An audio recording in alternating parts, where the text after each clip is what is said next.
ತುಂಬಾ ವೈರಲ್ ಆಗಿರುವಂಥ egg pouch recipe ಹೇಗೆ ಮಾಡೋದು ಅಂತ ನೋಡೋಣ ಬನ್ನಿ. ಫಸ್ಟು ಒಂದು ಚಿಕ್ಕದು ಬಟ್ಲಿಟ್ಕೊಂಡು ಅದಕ್ಕೆ ಒಂದು ಚಮಚ ಎಣ್ಣೆ ಹಾಕಿ, ಸ್ವಲ್ಪ ಎಣ್ಣೆ ಬಿಸಿ ಆದಮೇಲೆ ಬೇಯಿಸಿಟ್ಟಿರೋಂಥ ಒಂದು ಮೊಟ್ಟೆ ಹಾಕಿ ಸ್ವಲ್ಪ ಎಣ್ಣೆಲಿ ಮಿಕ್ಸ್ ಮಾಡಿ. ಆಮೇಲೆ ಒಂದು ಹಸಿ ಮೊಟ್ಟೆನ ಅದ್ರ ಮೇಲೆ ಹಾಕಬೇಕು.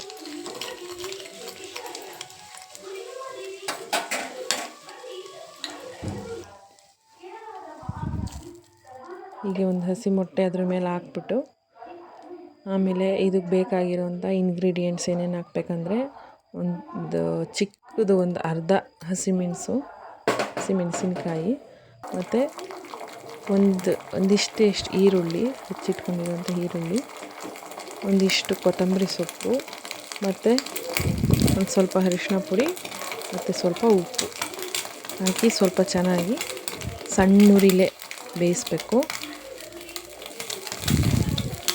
ಜಾಸ್ತಿ ಉರಿ ಇಟ್ಟರೆ ಏನಾಗುತ್ತೆ ಅಂತಂದರೆ ಕೆಳಗಡೆ ಎಲ್ಲ ಸೀದೋಗ್ಬಿಡುತ್ತೆ ತಳ. ಅದಕ್ಕೆ ಸಣ್ಣ ಉರಿಲೇ ಸಿಮ್ಮಲ್ಲಿ ಇಟ್ಕೊಂಡು ಬೇಯಿಸ್ಕೋಬೇಕು. ಈಗ ಉಪ್ಪು ಮತ್ತು ಅರಿಶಿನ ಹಾಕಿದ ಮೇಲೆ ಅದು ನೋಡಿ ಮೊಟ್ಟೆ ಇನ್ನೂ ಅಷ್ಟು ಕವರ್ ಆಗಿಲ್ಲ.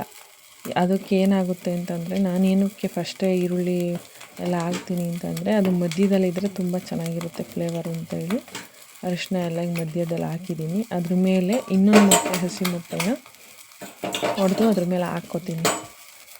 ಮಧ್ಯದಲ್ಲಿ ಅದು ಈರುಳ್ಳಿ ಮತ್ತು ಕೊತ್ತಂಬರಿ ಸೊಪ್ಪೆಲ್ಲ ಸಿಗುತ್ತಲ್ಲ, ತುಂಬ ಚೆನ್ನಾಗಿರುತ್ತೆ ಫ್ಲೇವರು. ಇದಕ್ಕೆ ಈ ಮೊಟ್ಟೆಗೆ ಸ್ವಲ್ಪ ಉಪ್ಪು ಆಲ್ರೆಡಿ ನಾನು ಮಿಕ್ಸ್ ಮಾಡಿರೋದ್ರಿಂದ ಅದ್ರ ಮೇಲೆ ಹಾಗೆಯೇ ಹಾಕ್ತೀನಿ. ಈಗ ಹಾಕಿದ ಮೇಲೆ ಸಣ್ಣ ಉರಿಲೇ ಸ್ವಲ್ಪ ಚೆನ್ನಾಗಿ ಬೇಯಿಸ್ಕೊಡಿ. ಇವಾಗ ನೋಡಿ ಇದು ಬಂದಿದೆ ಮೊಟ್ಟೆ, ಕೆಳಗಡೆ ಎಲ್ಲ ಚೆನ್ನಾಗಿ ಬೆಂದಿರುತ್ತೆ. ಇವಾಗ ಇದನ್ನು ಸ್ವಲ್ಪ ಉಲ್ಟಾ ಮಾಡ್ಕೊಳ್ಳಿ, ಅಂದರೆ ಮೇಲ್ಗಡೆನ ಬೇಯಿಸ್ಕೋಬೇಕಲ್ಲ ಸ್ವಲ್ಪ. ಹೀಗಾಗಿ ಸ್ವಲ್ಪ ಮೇಲ್ಗಡೆ ಮಾಡಿಕೊಂಡು ಸಣ್ಣ ಉರಿಲೇ ಸ್ವಲ್ಪ ಚೆನ್ನಾಗಿ ಬೇಯಿಸ್ಕೊಳ್ಳಿ. ಈಗ ಬೇಯಿಸ್ಕೊಂಡು ಒಂದು ನಿಮಿಷ ಬಿಟ್ಟರೆ ಸಾಕು, ಅದು ಬೆಂದೋಗಿರುತ್ತೆ ಆಲ್ರೆಡಿ. ಸುಮ್ಮನೆ ಅದು ಮೇಲ್ಗಡೆದೇನಾದರೂ ಇದ್ದರೆ ಸ್ವಲ್ಪ ಬೇಯಲಿ ಅಂತ ಅಷ್ಟೇ. ಹೀಗೆ ಮಾಡಿಕೊಂಡು ಇವಾಗ ಅದು ಮೇಲ್ಗಡೆ ಇದ್ದಿದ್ದೆಲ್ಲ ಚೆನ್ನಾಗಿ ಬೆಂದಿರುತ್ತೆ. ಇವಾಗ ಇದನ್ನು ಒಂದು ಪ್ಲೇಟ್ಗೆ ಸರ್ವ್ ಮಾಡ್ಕೊಳ್ಳಿ. ನೋಡಿ ಹೇಗೆ ಬಂದಿದೆ ಅಂತ, ಚೆನ್ನಾಗಿ ಕಾಣಿಸ್ತಿದೆ, ಚೆನ್ನಾಗಿ ಬೆಂದಿದೆ.